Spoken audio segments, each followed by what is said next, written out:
চলো বৌদি। বৌদি? সে কি বড় যাকে বৌদি বলে ডাকছে? মিনু, আমি কি দিদি ভাইকে বৌদি বলি? বড় যা দিদির মতো।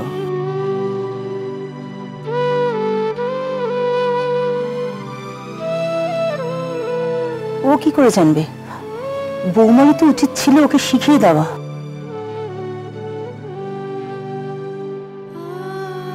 মিনু, তুমি বৌদি নয়, বড় যাকে দিদি ভাই বলে ডাকবে, কেমন? এ বাবা, আমার একদম ভুল হয়ে গেছে মা। এত তাড়াহুড়ো এই সবের মধ্যে আমার আর ওকে বলে দেওয়া হয়নি। তিথি, কাল সারা রাত বাসর জেগেছো, আড্ডা দিয়েছো, ভালো মজা করেছো, তারই মধ্যে ওকে শিখিয়ে দিতে পারতে। তুমি তো বড়, তোমাকেই তো শেখাতে হবে। দিদি ভাই এখনো যেমন আমাকে শেখান। কাল সারা রাত বাসরে যে কি করেছি আমি, সেটা শুধু আমি জানি আর আমার ভগবান জানে।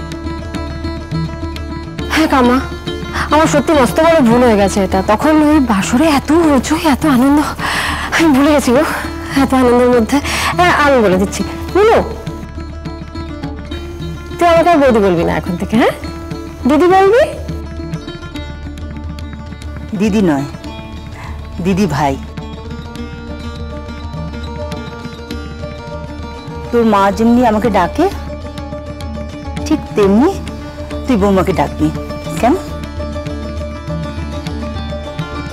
ডাকের মধ্যে যদি আদর ভালোবাসা না থাকে, সেটা সম্পর্কে কি করে আসবে বল? বল মিনু, আমার বৌমাকে দিদি ভাই বলেই বল। প্রত্যেক মেয়েরই বিয়ের পর নতুন করে জীবন শুরু হয়, নতুন ডাক, নতুন মানুষ। তোর বেলা মানুষগুলো পুরনো হলো, ডাকগুলো নতুন করে নে মা। বৌমাকে দিদি ভাই বলেই ডাক। দিদি ভাই চলো। এই তো, কি সুন্দর শুনতে লাগছে। বৌমা, এবার আংটি খেলার ব্যবস্থাটা করে ফেলো। হ্যাঁ, ও সব তো বর্ষারা করে রেখেছে, মা সব ব্যবস্থা করে রেখেছে। আমি বরং একবার বাবার ঘরে যাই না, এসে থেকে একবার বাবার সঙ্গে দেখা হয়নি, একটু একবার দেখা করে আসা দরকার। আমি একবার যাই বাবার ঘরে। জেঠুমনির ঘরে জাহ্নবী গেছিল, কি চলে গেছে না এখনো আছে? বৌদি কি এই জন্য জেঠুমনির ঘরে যেতে চাইছে? তাহলে কি আমিও যাবো? বৌদি, আমিও কি জেঠুমনির সাথে একবার দেখা করে আসবো? না না না, তুমি চলে গেলে অনুষ্ঠানগুলো কে করবে? শোন, আগে অনুষ্ঠানগুলো সেরে নে, তারপর দুজনে গিয়ে জেঠুমনিকে প্রণাম করে আসিস। হ্যাঁ, মা তো ঠিকই বলছেন। শোন, তুমি বিয়ের পর প্রথমবার বাবার ঘরে যাবে, একা একা যাবে না, মিনুকে নিয়ে যাবে তো, একসঙ্গে যাবে। এখন চটপট আংটি খেলাটা সেরে নাও, মজা হবে, খুব মজা হবে। আমি একটু আসছি বাবার ঘর থেকে, হ্যাঁ আসছি। মিনু,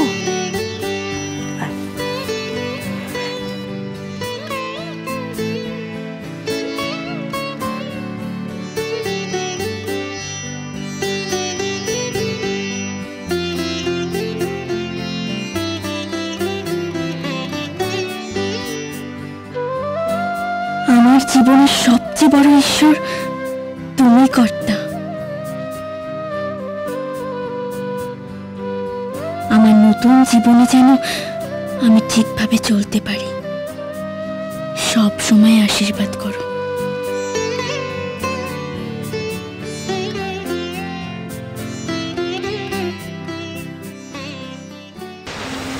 কি স্ক্রিপ্ট পছন্দ হলো না? এ বাবা, আমি তো ভাবলাম আপনি এত অ্যাডভেঞ্চার প্রিয় মানুষ, এত এনজয় করেন, মানুষের জীবন নিয়ে খেলতে ভালোবাসেন,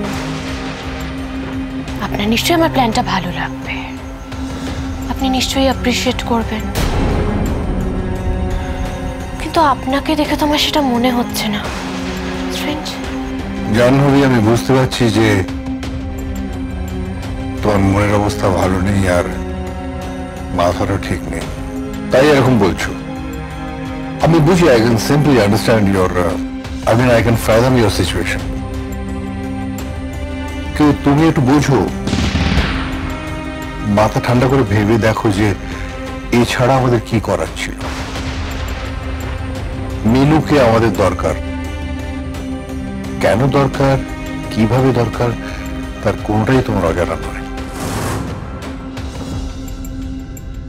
একমাত্র সোমই পারে ওকে কন্ট্রোল করতে, আর আমি তো তোমাকে বোঝাচ্ছি, বারবার বোঝাচ্ছি যে এটা বিয়ে নয়, বিয়ে বিয়ে খেলা।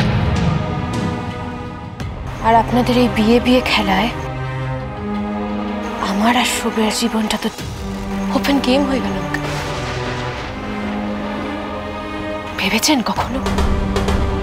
আমি আপনাকে জিজ্ঞাসা করছি আঙ্কেল, কিছু মনে করবেন না। আজ সোম আপনার ছোট ভাইয়ের না হয়ে যদি আপনার নিজের ছেলে হতো, তার সাথে এটা করতে পারতেন? আলবাত পারতাম। যদি সম্ভব হতো তাহলে ইন্দ্রর সঙ্গে আমি মিনুর বিয়ে দিতাম। আমার পুরো পরিবারের কথা ভেবে, এতগুলো মানুষের স্বার্থে আমার মেয়েকেও যদি বলি দিতে হতো আমি দিতাম। আমি কেন, যে কেউ দিত। এ বাড়িতে এটাই নিয়ম, সবার আগে পরিবার। Family comes first to all of us. তুই তো নিউক্লিয়ার ফ্যামিলিতে বড় হয়েছ, তুমি এসব সেন্টিমেন্টস বুঝবে না।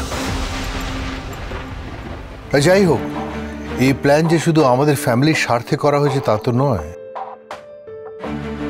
এতে তোমাদের দুজনের স্বার্থ, আমি তোমাদের ফিউচারও জড়িয়ে আছি। আমাদের স্বার্থ? পুরোটাই তোমাদের স্বার্থ জাহ্নবী।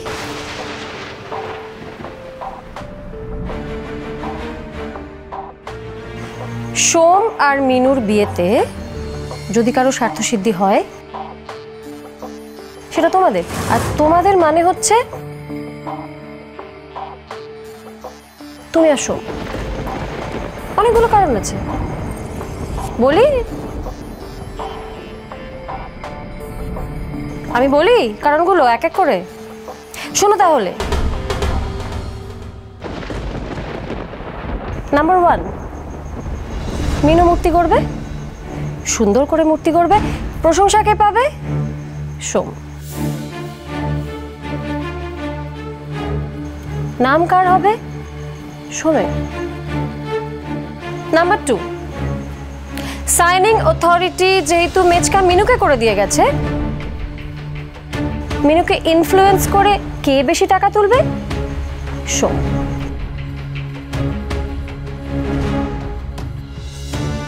নাম্বার 3,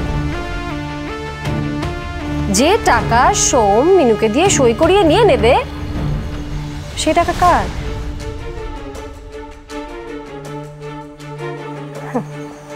তোমার। নাম্বার 4, মোস্ট ইম্পর্টেন্টলি, এই কোটি কোটি টাকার মালিক কে হবে? সোম, অফকোর্স। নাম্বার 5, আরে এত টাকা সোম কার জন্য খরচ করবে?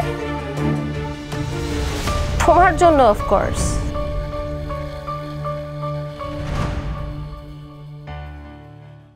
তোরা দুজনে সপ্তপদী গমনে কখনো সোম আগে ছিল, কখনো তুই আগে ছিল। খেয়াল করে দেখ, যাতে গাঁট ছড়াটা আজীবন বাঁধা থাকে। এটাই তো স্বামী স্ত্রীর বন্ধন। কেউ যেন একে অপরকে ছেড়ে চলে না যায়। বাজলো তো